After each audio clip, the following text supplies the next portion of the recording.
Happy Friday, JT. How you doing? Very good. Thanks. I'm excited to have you on the show. For the context of the listeners, I was sitting down on one of the local entrepreneur networking events, actually, where we saw an economist speak that I had interviewed probably about a year ago or so. You and I started talking, and then it was the energy, your story. Then you had twins, and you like to work out, and you like to have beers, and I was like, I think we check a lot of the. All that's true. Yeah. Yes. No lies there.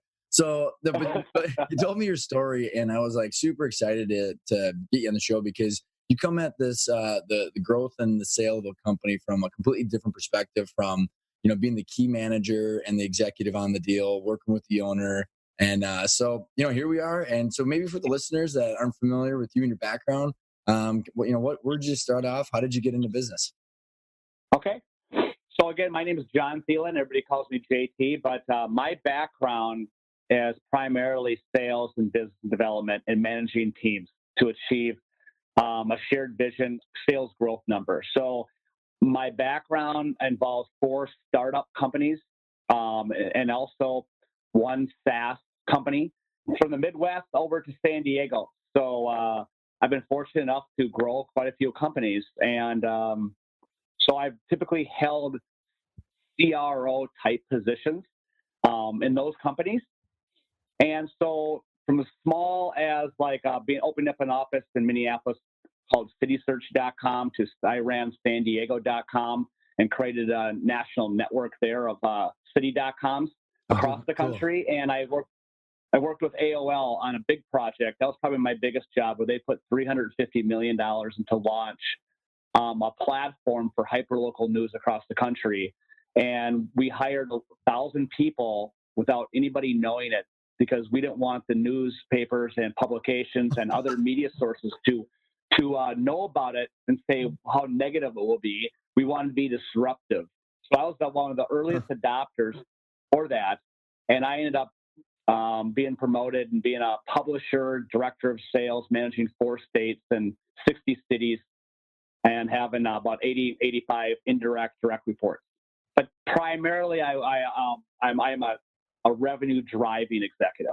So in as we kind of go into that, because it's going to probably tie into some of the strategies that worked at in the last business that you're in, but what are the revenue drivers, and what was the makeup of how you would, what falls under the chief revenue officer? And the reason I'm giving that question some context behind it, JT, is that in our 4th principle, we have what it's called increased value, and sales and marketing are 2 of the top 8 value drivers, and creating repeatable systems behind them. And so I'm just kind of curious, in your experience in the different ventures that you worked in, what would make that up for you? Yeah. So just to get inside my head, one is that you dream it, then you demand it, then you execute on it. So let's say you dream of it. So what do you want to grow something to?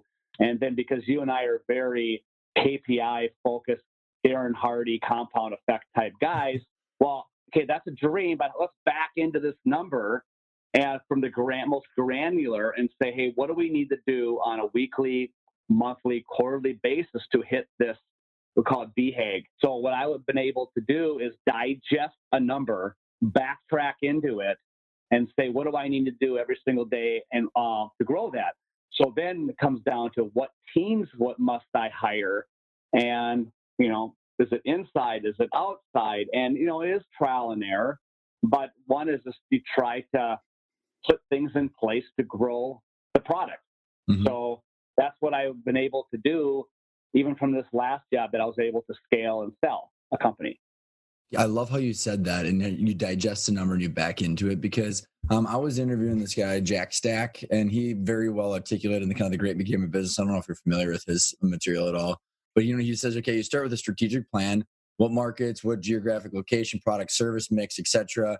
Then you have your sales forecast, and then the financial forecast should reflect your sales forecast and making sure you're making money, right? Because growth consumes capital.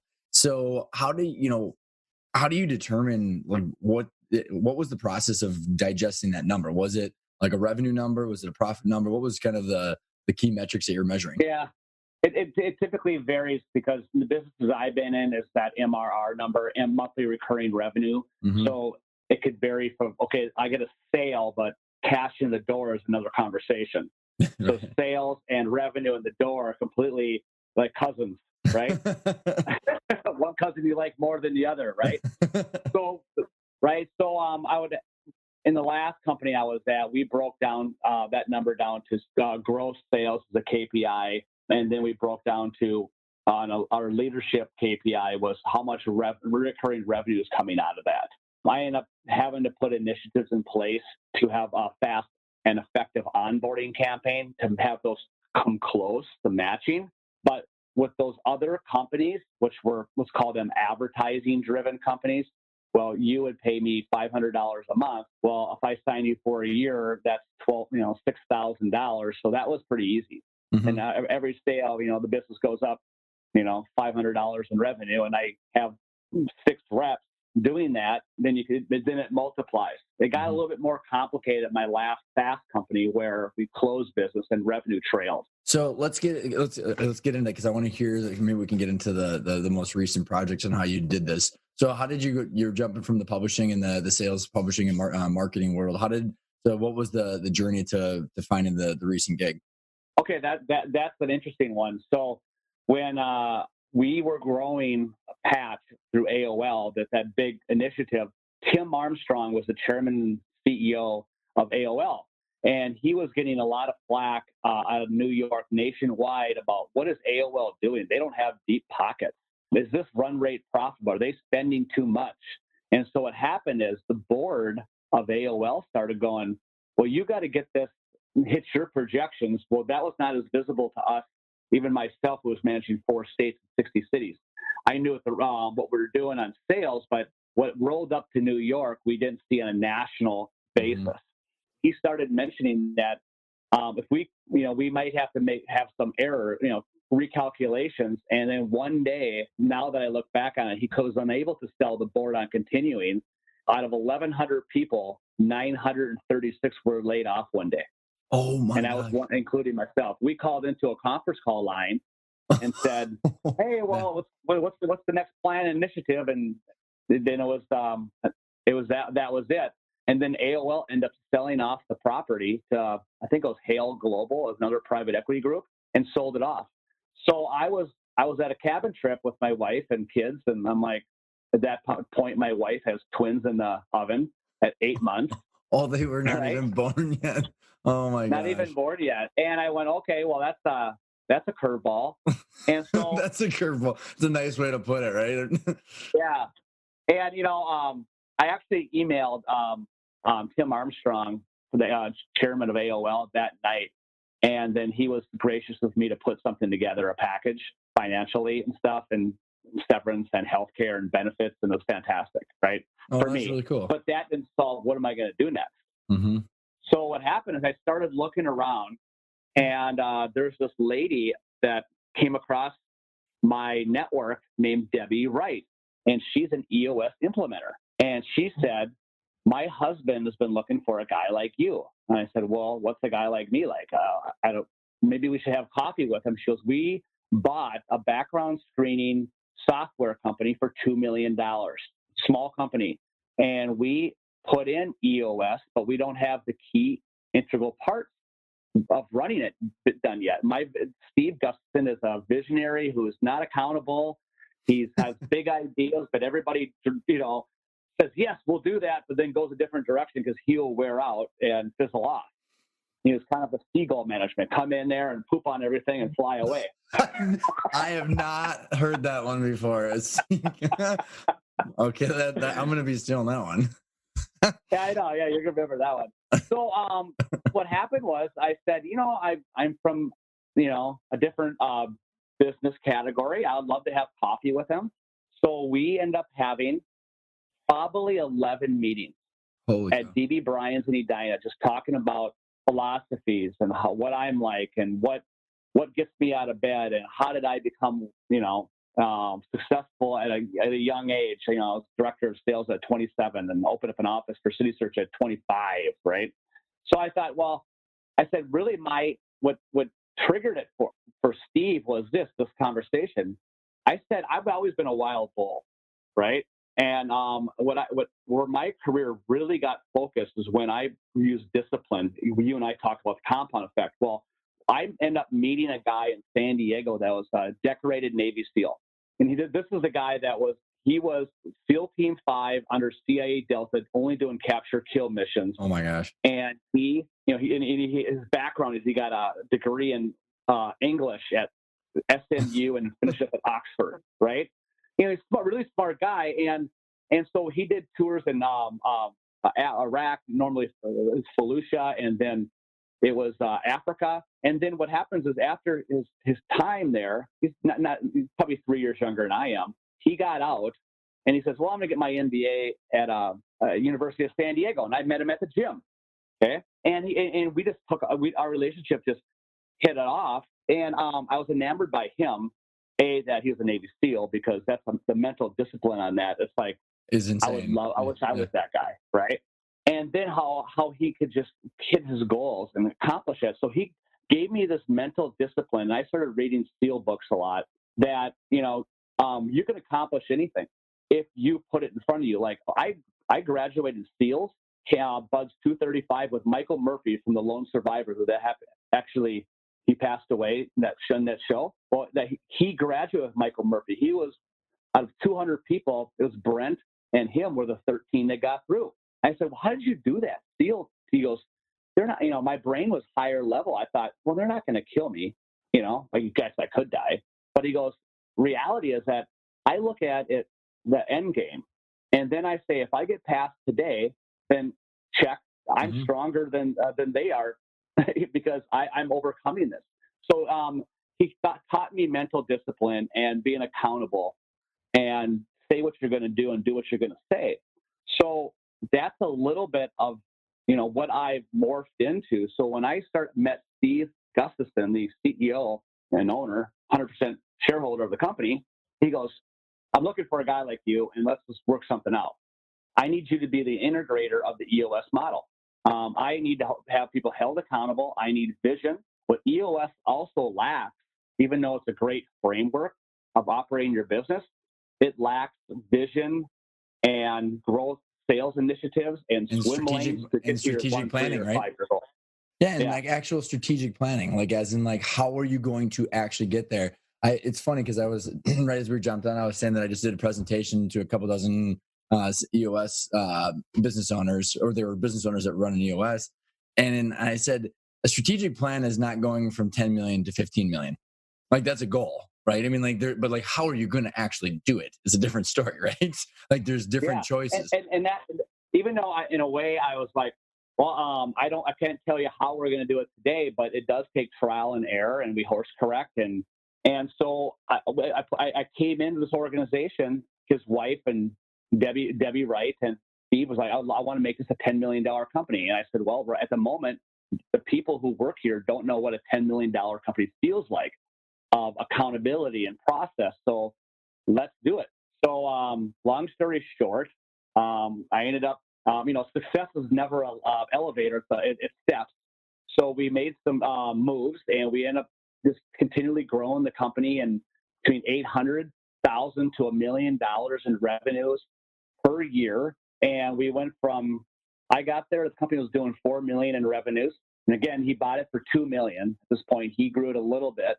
I got there right around $4 million, and I ended up growing at that $800,000 to $1 million or more. So, 18. And you're saying, is that money? Is that monthly, you're saying? So you're going from 800,000? Monthly recurring revenue. Yeah, that's MRR, monthly recurring revenue.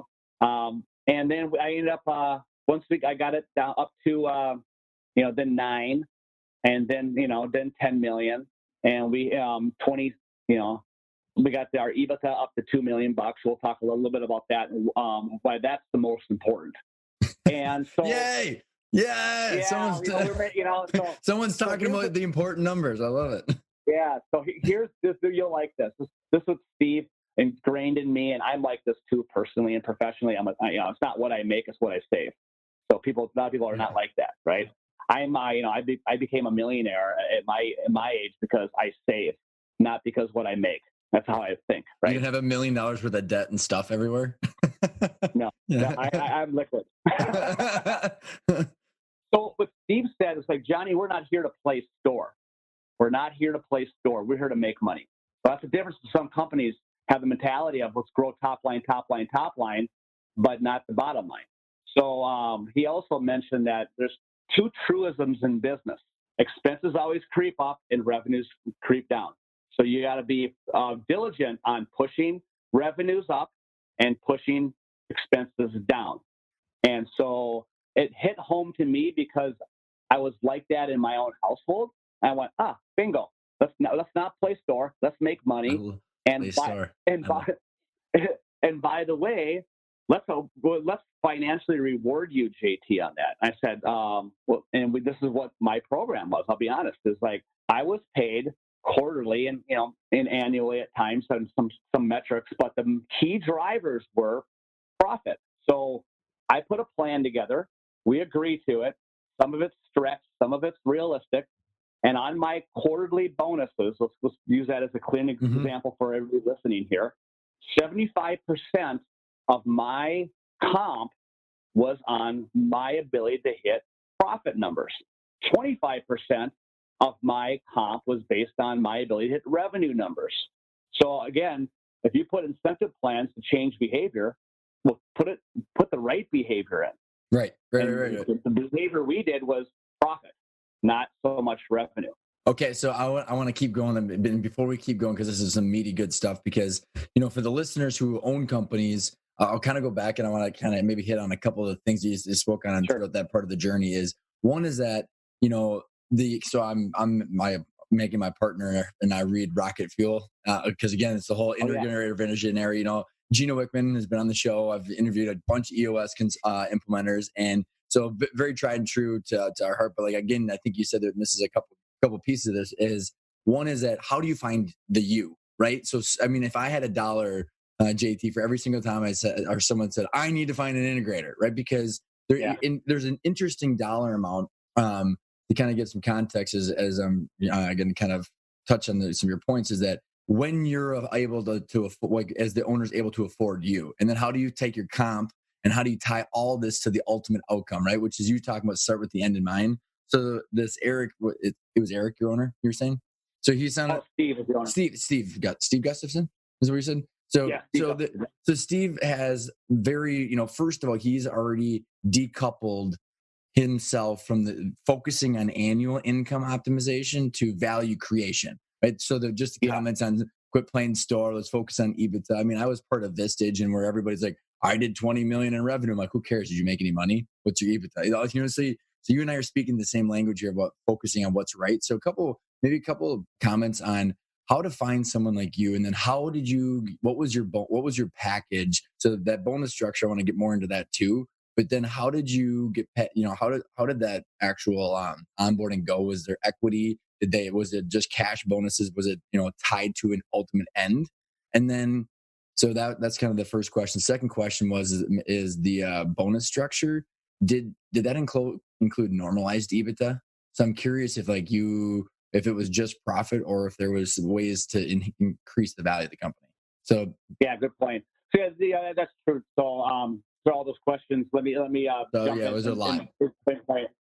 So when I was fortunate to have an owner named Steve, who he had a finance mind. Okay. Right. So he was in the business. He bought this company as, let's call it, an investor mindset rather than this is my lifelong dream of running this company. So that can separate some owners from other owners. A lot. That's a huge, big difference, right? Right. So so how he found a guy like me was he was looking for somebody that he could relate to one and go to battle with, right? And a very transparent person. So you're very transparent. I'm an open book. That's served me well because my why, and I was big on my why, was I like to create value. I like to say I did something. So maybe this comes from being a small town farm boy kid that has a twin brother that wants to say, hey, I'm successful. Well, I like to create something. So that bodes well for an owner that says, hey, good. I like to create something too. Let's create something together.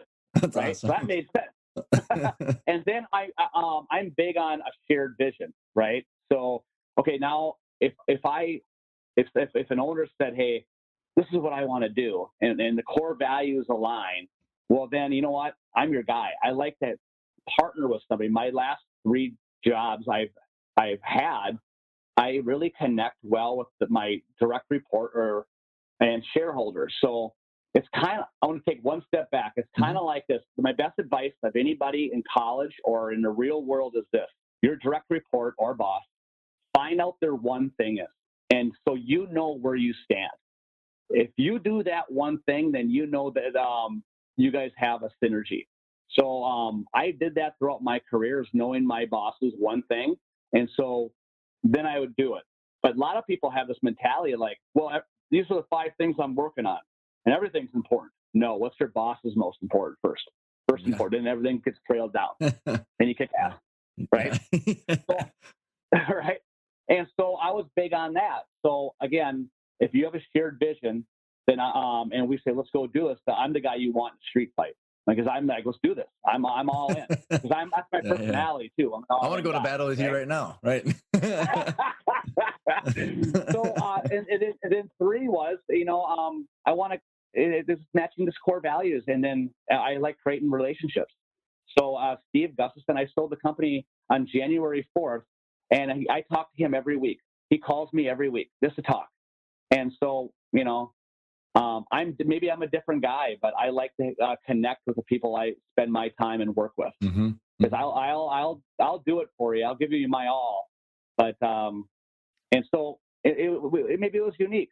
I think it's the fun part about it too, and like I think everybody wants that. And then maybe go and explain a little bit about the package, because I've heard so many times where like the owner gets infatuated with someone with your skill sets potentially, and then they immediately just give equity, doesn't tie it to some ultimate outcome, and then there's a big falling out or something like that. So like, did you like, was there an equity package, or was it growth and equity, or some phantom stock?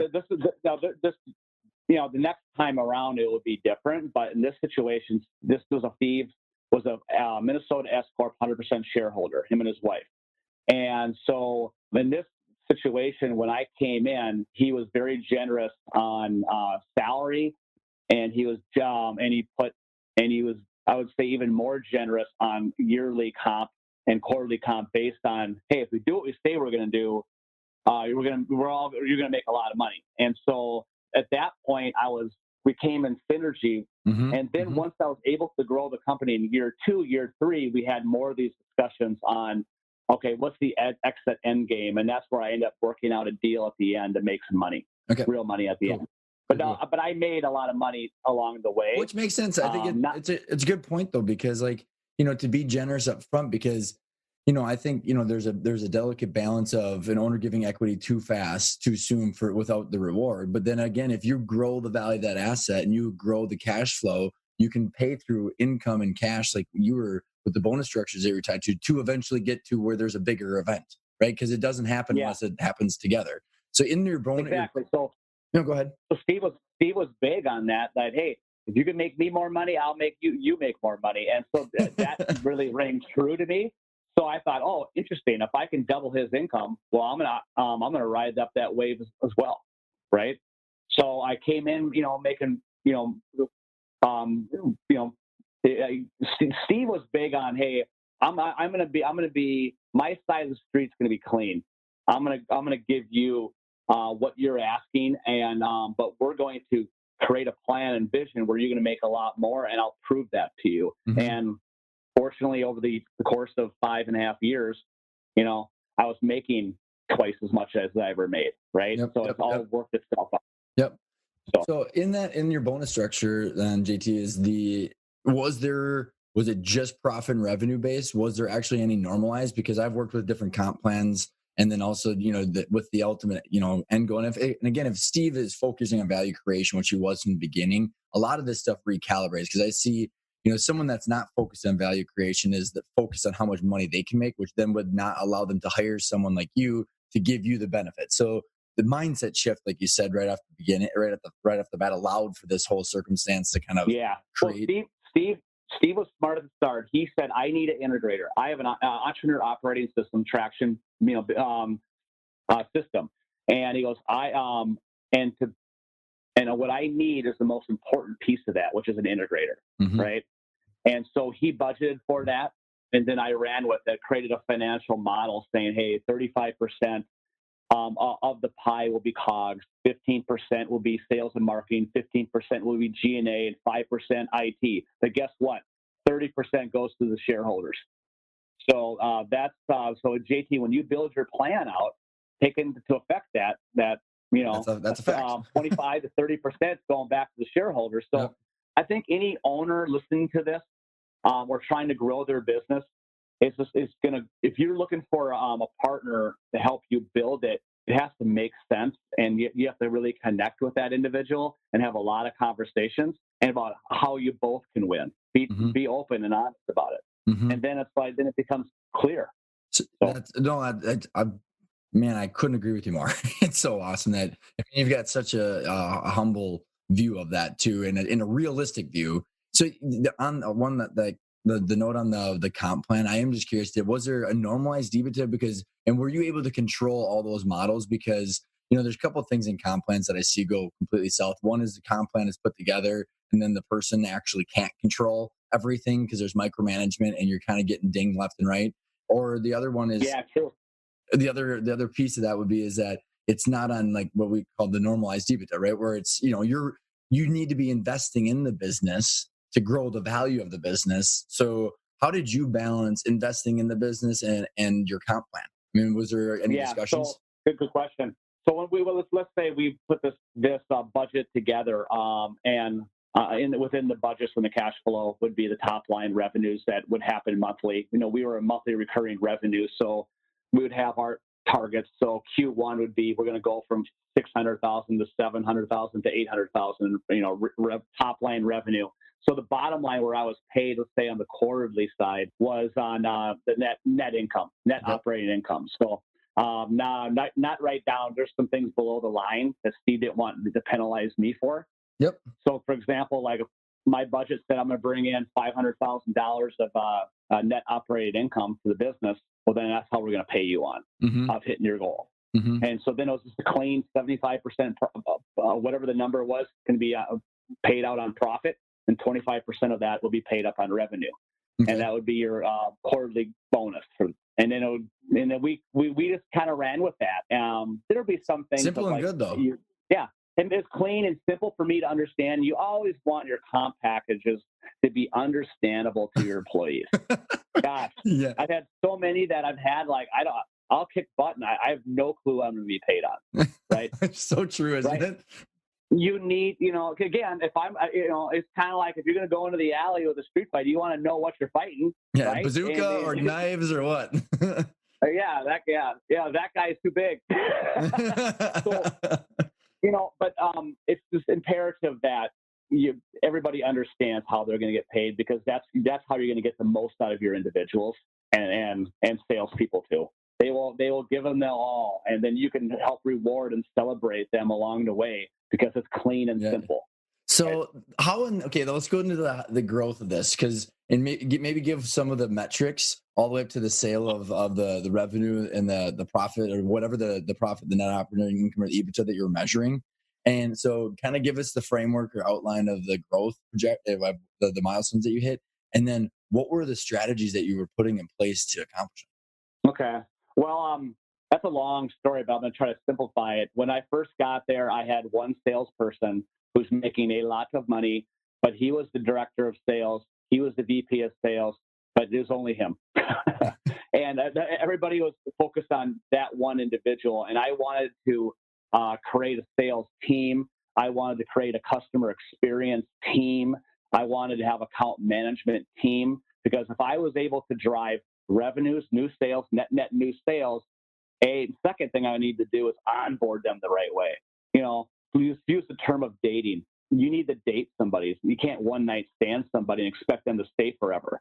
So if you onboard them and bring them in and take care of them and like, how's everything happening, you're gonna have a long-term client. So what can I do great on CX, right? So the onboarding, and then customer experience, and then account management team. So that's some of the internal things I did well there.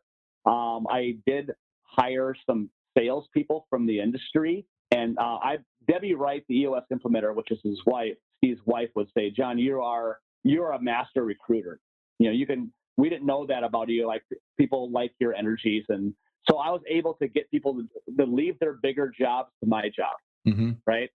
And it's because I had this, speak of, hey, let's create something. Let's have the best job, last job. That's how I call it. Best job, last job. Because wouldn't that be amazing if, like, you created something and you can brag, but these bigger companies you work with, you don't necessarily have that. So I recruited people from the industry that were bigger than me to join my little company.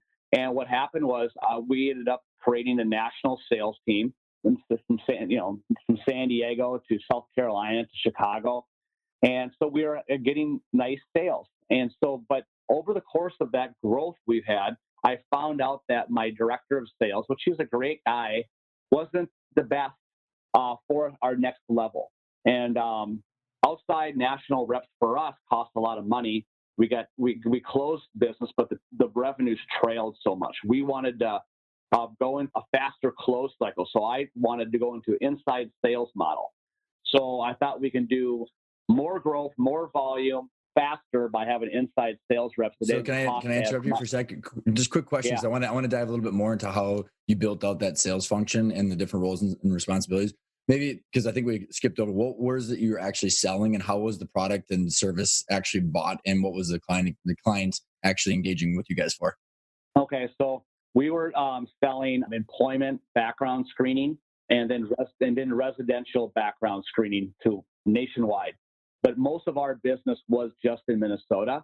And my initiatives there we look like a Minnesota company. We look like a small regional Minnesota $2-3 million company. Well, first and foremost, that's going to change. We're going to look like the big guys, make it till you fake it, right? Fake it till you make it. So we went through a brand re-strategy to make us look like we're a national company. And then we started, because anything what we sold in Minnesota, we can sell in San Diego. Mm-hmm.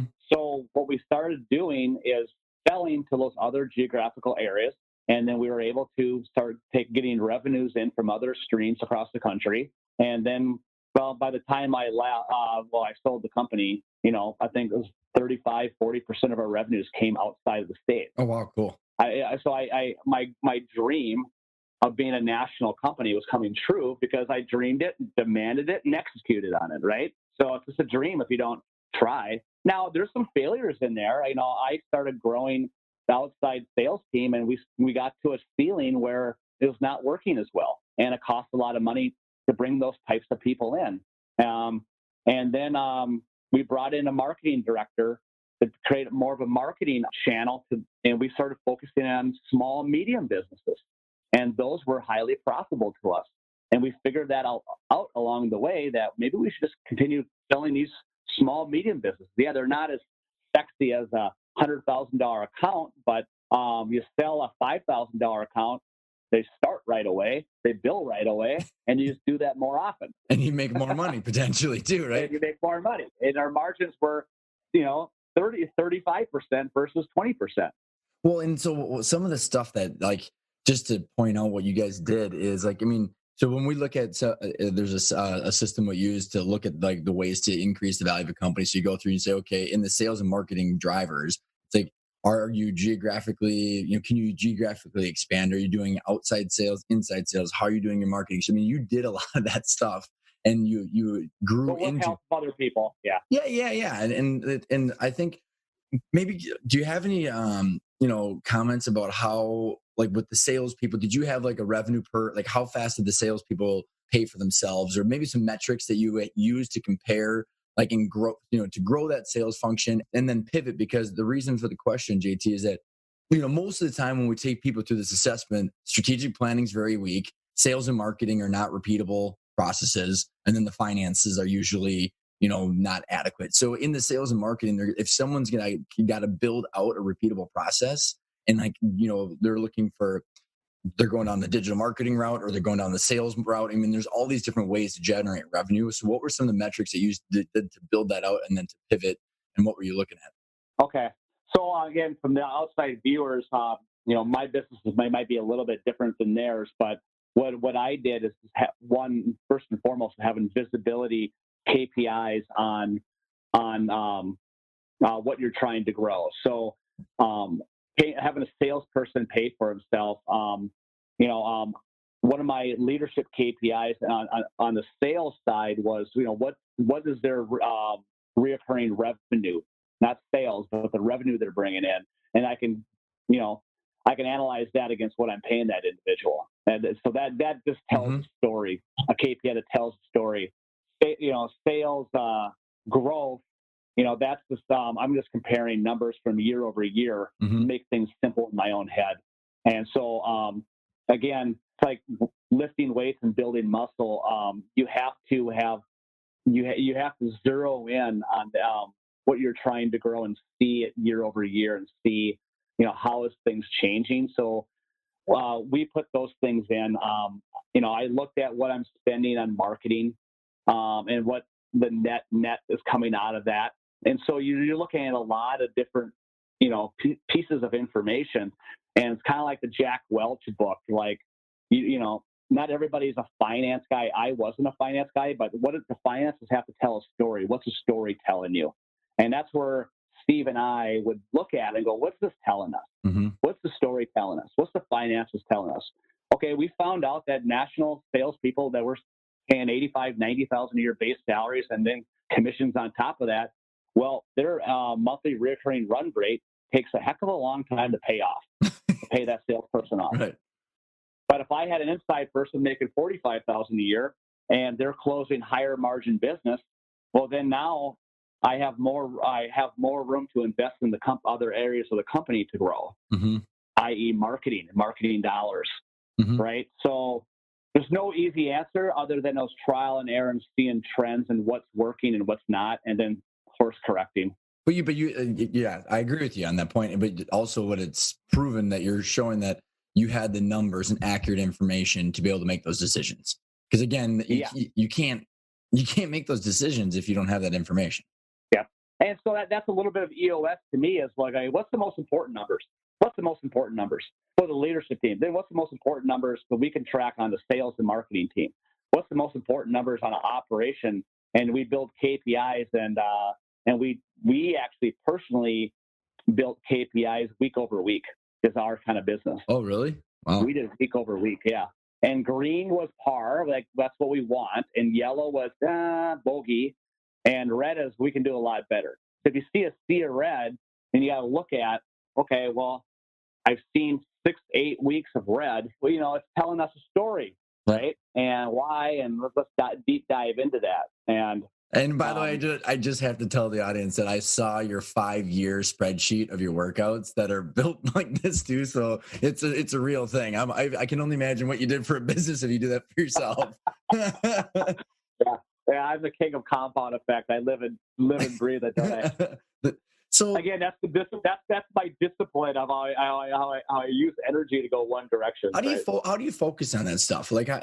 So when as you guys are running, you got week over week, you're getting the data. What is the method inside of that they're using to focus and how to actually figure out and prioritize the different things that are sitting in front of you? Yeah, I would say I was fortunate. I hope I'm not come across because I'm only as smart as my team that I brought in, which you become smarter because you get their successes. But my IT director was able to create this ownership report that I would say, hey, I want you to be granular and create a line item that tells me this, right? And he would be able to build it. So I would know what a guy named David is doing on daily revenues coming in the door based under his name, right? And weekly and monthly. So that helped me be able to go, oh, I can create this situation. Okay, let's do this. And so I had all these value points that I could build a story off of. As you are building this machine that's growing significantly, and you said you started having a conversation with Steve about what's the exit, and you built, you kind of built your package of what you guys both started talking about the exit. Explain the conversations you started having and what the ultimate goal is that you guys started solving for, and then kind of how that started moving in that direction. Okay. Well, this will be unique because at this point, I've been successful at this company now. I'm the president of this company. Steve is planning. He's at this point moving away. He's moved down south, and so Steve became really only became a friend, even though he's my owner of the company, because was more of the board to me. He would come in and chat, hey, how things going, and I would just roll things up high level to him, and give him weekly reports and monthly reports of how things are going, things that I'm working on. So I bet you a lot of owners wish they had a guy to go, hey, man, you're making a lot of people jealous right now. You're making a lot of owners going, how in the hell? Hire me. I'm looking for work. So then the business is just making money, and it's doing really well. And we found a sweet spot in this SMB marketing channel, selling, software SaaS, subscription, screening. And so what Steve came to me one day and said, John, I'm thinking about taking some chips off the table, and I need you to help sell the company. And if we don't get the price we want, then I just go back down south and hang out and take distributions, which is fine too. But wrap your head around that, JT, he said, and let's talk. So I was on a trip with my wife out in New York, and he ironically was there at the same time with his wife, and we went out to dinner and just talked. And so I became fully engaged in helping him sell the company. So, and if I could just peel that back just a little bit, JT, is that conversation I think scares the living shit out of most owners, because it scared me too. It did scare me too. Well, I appreciate the honesty, man, because most owners avoid it like the plague, try and do an end around their number two like you, because you could potentially hold them over a barrel. You're the guy. So how did you guys deal with that? And I'm curious of the conversations that your guys' families had. Yeah, at the time, I wanted to make this much bigger than a $10 million company. I had a great job. I'm a president of a company, and I have some great people within it, and I didn't want to lose that. And there's a pretty great chance I sell the company, I'm not there anymore either, right? And there's synergies that take place. So there's this fear of it. And I knew that if I did this right, my shareholder would, have exit money of retirement, right? And I still would need something to do. I had a lot of things in my mind, personally and professionally. I'm going, well, what's next for me then? But again, I'm just going to go back to, maybe it's me. I had a shared vision with my shareholder, my owner, and I'm going to take great pride in doing what I'm supposed to do and do it really well. And then Steve's wife would talk to me about it, and I was like, the fear of breaking up like a relationship, to me was big, right? We have a good thing happening and do what we're doing. But I had to get over that because it's going that direction anyway, and I had to get on board. And so I spent some time talking with my shareholder about that exit package and making sure that everything's going to work out. And so we did that, or then I started feeling comfortable mentally, right? So now that owner got his guy on board, and I'm sure Steve felt, my owner, that he needs me to sell the company. Who else is going to do it? Because he's now detached and away from the company. And here's the big part, Ryan, is that he didn't want to be, if in the event he didn't want the company to get sold, he didn't want to be brought back in to run it or a buyout. He wanted to, hands off, I'm done, moving on with my life. So that being said, that made a bigger role for me, where I had to do all the private equity calls and all the presentations. Did you guys hire an investment banker, or what was the process? The process after that conversation? And before we get really into the process, okay, go ahead. So we hired, just to make it clean for the listeners, we hired a banker, because you need a banker, and then an investment banker, not broker, based on your size. Yep. That's a banker, right? So we went West Coast on this, because that Steve found one prior to the conversation. And so what they end up doing for us is creating a selling deck. Well, aggregate the data, create a data room, put all the right information in there, and then create the selling deck of the best parts of our company that we really do well. And then once we got all that data, which was a long process. Did you get due diligence data? Is that what you're saying? Due diligence? Yeah, if you're planning on selling a company, I would say start thinking a year in advance, just to get your mind around getting all this information in place, right? At least, right? Yeah. Because you're going to need soldiers who are going to help you do all this work too.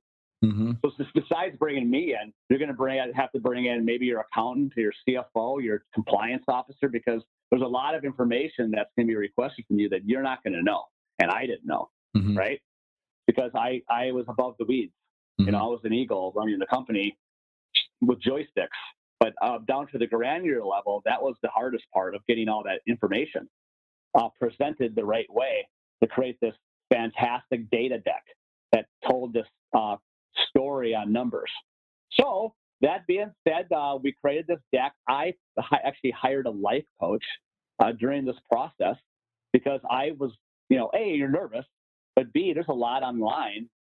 And C, I wanted to be firing at all cylinders to make sure I'm not nervous. I'm saying the right things, and because I'm talking to an audience that is different than me. They're private equity, sophisticated buyers. Yeah, and they have, in my mind, they have a little hubris where they think they know more than you of your company, but they had never been in your company, right? So, right?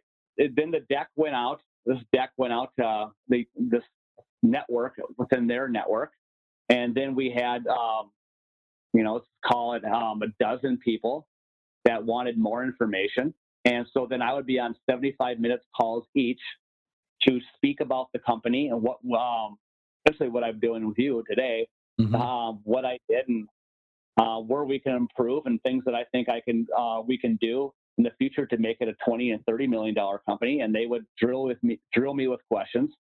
And I did this and ended up getting 9 offers that was good enough for let's call them full price offers. The approach we took, everybody, is we did an auction.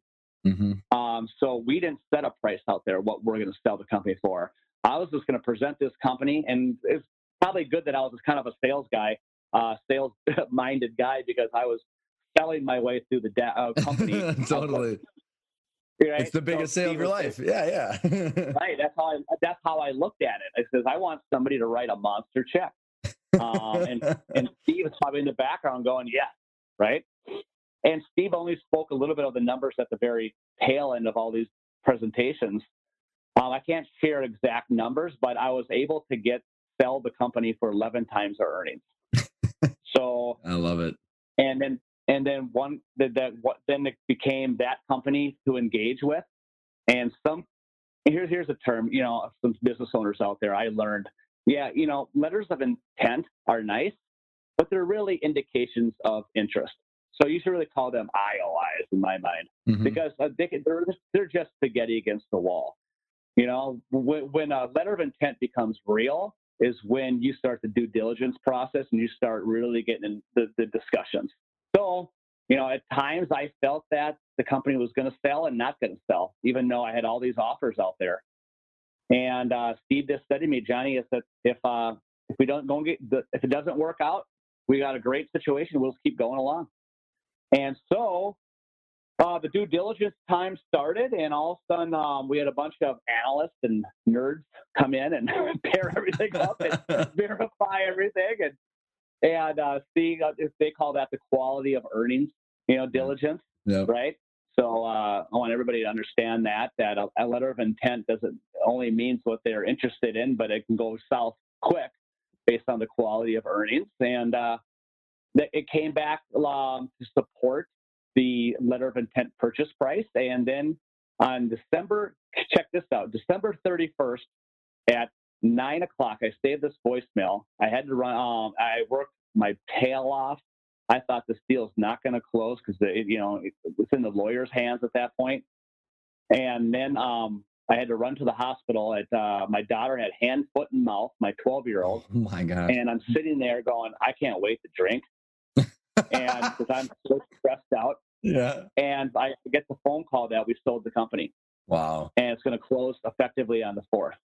And so it was New Year's Eve night, and I went home, made a powerful drink, and I didn't even want to go out. We had all these plans to go out with friends. I said, I just want to go to sleep. Yeah. Yeah, I'm just drained. And so the new company took over, and that was it. I stayed on for 5 months after to help them integrate. And based on since May, I've been a free agent looking for what's next for Jon Thielen. That's so cool, man. And I just gotta say, like, because I was essentially you in my deal, right? I mean, it was a family business. It was me and my dad, and that, I mean, our stories, like we say, are like, you know, even down to the twins are fairly similar. And True. and how did you? So for me, I had whiplash for years because like we're selling, we're not selling, we're selling, we're not selling, and like my comp plan was not perfectly like clear. I mean, I figured out how I structured all mine, but like, was it very clear? Was there like some sort of phantom stock or some sort of like flat fee or something that you and Steve discussed for the success and the integration? I mean, like, how did you mentally deal with that? I wish it was better. There's at times I look back and, I wish it was, done a certain way. But when you're a small business drinking out of a fire hose, and this will be my first scale and exit, you didn't know what you didn't know. Yep. Right. And so we just agreed to a financial number at the end of the day, and a severance and an employment contract for myself. So I was taken care of. Yep. But there's other ways to do it. Like one of my friends in town he's a COO and partner of Meristem Wealth Management. They manage $3.8 billion under management in Minnetonka. And, he mentioned to me all the ways certain executives could be rewarded and exited. Well, next time around maybe. But when you're a small company and you grew it to more of a regional player, and the shareholder's 100% owner, and you have to find ways to work around that and find ways that we're both going to feel good at the end of the day. And it's so funny. So both our sides of the street are clean. It's a good way to put it, man. And what I personally dealt with, JT, is like we said so when my dad and I had the conversation, I said, you're either going to overpay me and you're going to resent me, you're going to underpay me and I'm going to resent you, or we could figure out what we think is fair. And it was a really hard conversation, but hey, great point you just made. And that's where my mind mentally was. I didn't want to feel like I took advantage of him. Right. So you might be shocked. Oh, wow. Your president doesn't want to take advantage of an exit. Like, well, I care more about the person than the guy I went to battle with for the last half a decade than I am looking at getting one over on him. Mm-hmm. I could have, of course, I could have held it, held the feet to the fire. I didn't have a non-compete. I didn't have a non-compete, and I was the president, and I was selling the company, and I was in a great spot. But you know what? At the end of the day, we have one life and one lease on life, and I want to have relationships long term. And so I can honestly state that in my heart, I love Steve. I love him. Mm-hmm. And that's why I talk to him once every 7 to 10 days, just about life. Nope. I was down there after the sale, hanging out with him on his new boat, hanging out with him. Well, that's a relationship that'll be lifelong. And I feel good at the end of the day, and he feels great at the end of the day, and onward and upward, right? And you've got and I don't know what your thoughts are for owners that are going through this and they're working with someone like you and they're going to battle, and like I just you'll learn so much, and you've got plenty of time to do this multiple times again. You know what I mean? Like, and that's the kind of the way helps. Yeah, right. I mean, it's going to be interesting to see how it all unfolds, but like, you'll learn so much. It's like, I don't know if you thought this way, JT, when you got done with it. It's like a different game. It's a different level of a playing field when you got the private equity and different people up there compared to what normal owners are sitting there trudging away. I mean, they're moving numbers and creating value and doing things that most people don't understand unless you've been through the whole cycle. Yeah. I learned a lot in this process, even after the sale, or the company who bought us, after all the pleasantries were over and once that we got into real conversations, they were like, okay, we paid a premium for you guys, and JT, your next initiative is to drive $1.5 million of true cost out of the business. Oh, that's what happened. So, yeah. And so, because this is private equity. They want to make their return, and then they want to flip, right, in 5 to 7 years. So unfortunately, I built a good and bad. I learned a lot. I built a high touch business model where I took care of our clients, and they weren't that way. And I'm not trying to bag on the new owners, but they had a different mentality. They didn't want high touch, and maybe they wanted those high touch people to go away too.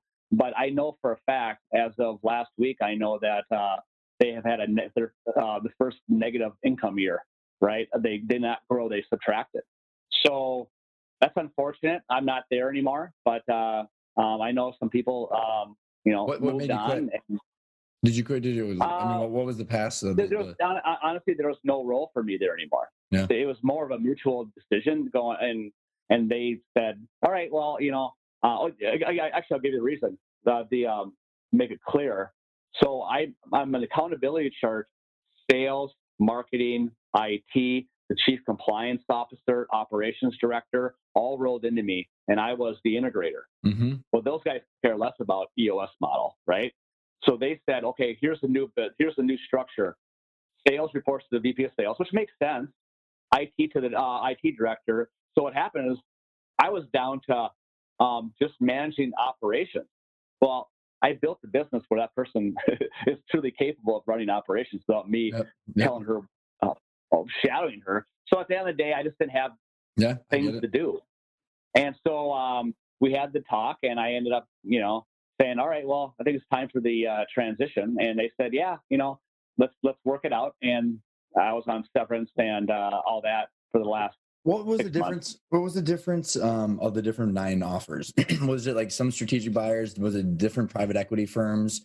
And do you have any what would that situation have gone differently based on the different buyers and offers?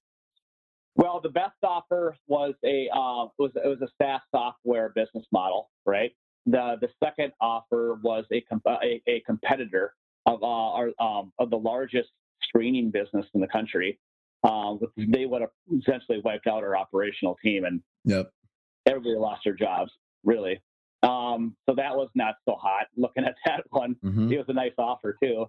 Then we had individual people like son of a billionaire that wants a job. Yeah. and then a lot of private equity groups, right? And then it came down to even the smaller private equity groups that wanted to do the SBA loan and said, hey, let's work out this. But ours must have been a way different offer, the SBA loans, compared to the other ones, because that's probably a big spread on the different size offers. But it was interesting. It was an interesting process, and I'm glad it all worked its way out now. I look at it like I got the tattoo of building and now selling a company. That's good for me, I guess. I'm happy about that. And two, I think there's integrators out there, then there's these 2.0 integrators. I look at myself more as a 2.0, where I have a little bit of visionary in me, but I'm also tactically I have operational discipline that makes me maybe different from some integrators out there. So I like to believe that there's a lot of skills that I've acquired through this, and here we are. So what is next for JT? Next for JT is I've had some private equity groups look at me as an operator. One, I've looked at some CRO positions. I've looked at buying some businesses. That seems very interesting. But you know what, Ryan? At the end of the day, what sounds the most interesting is finding another visionary to partner with and start doing a repeat. That actually is what I'm very interested in. But don't know when that would happen. That's hard. Well, hopefully, to find, right? Hopefully you're going to get a couple calls from this interview, because I know that there's with all the presentations and the workshops and stuff that we're doing, finding that role is so hard. And like you said, going back to your 3, what did you say it was? Someone you can relate to, go to battle to, and match your core values. And it's so important. And if you can do that, then look at what you can do. It's pretty amazing. Yeah, thank you. Thank you for saying that. Yeah, looking back, I got Steve Gustafson, who I built up, and he got a monster check, and he's retired.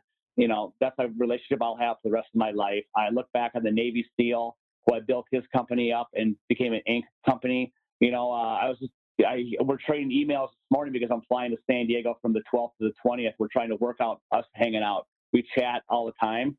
And now he's got 3 kids. We're going to go hang out, spend some time together. Cool. And then my other shareholder, now he's CEO of Bitly. That's a huge company nationwide. Oh, no kidding. Yeah.